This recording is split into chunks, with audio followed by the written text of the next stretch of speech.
IPL தொடரில் சுமாராக விளையாடியதால் தனது டி20 கேரியரை பற்றி கேள்வி கேட்டவர்களுக்கு ரோஹித் சர்மா பதிலடி கொடுத்துள்ளதாக ஆடம் கில்க்ரிஸ்ட் தெரிவித்துள்ளார்.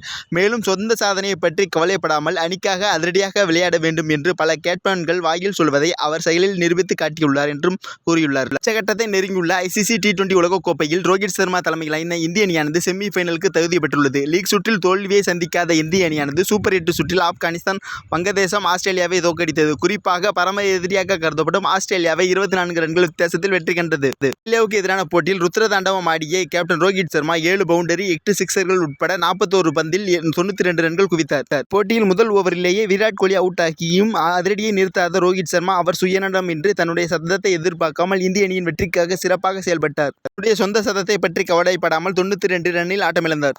இது குறித்து கருத்து தெரிவித்துள்ள கில்க்ரிஸ்ட், சில வீரர்கள் வாயிலேயே சுயநலமின்றி விளையாட வேண்டும் என்று கூறுவார்கள். ஆனால் ரோஹித் சர்மா தன்னுடைய செயல்பாட்டின் மூலம் நிரூபித்துள்ளார் என்று கூறியுள்ளார்.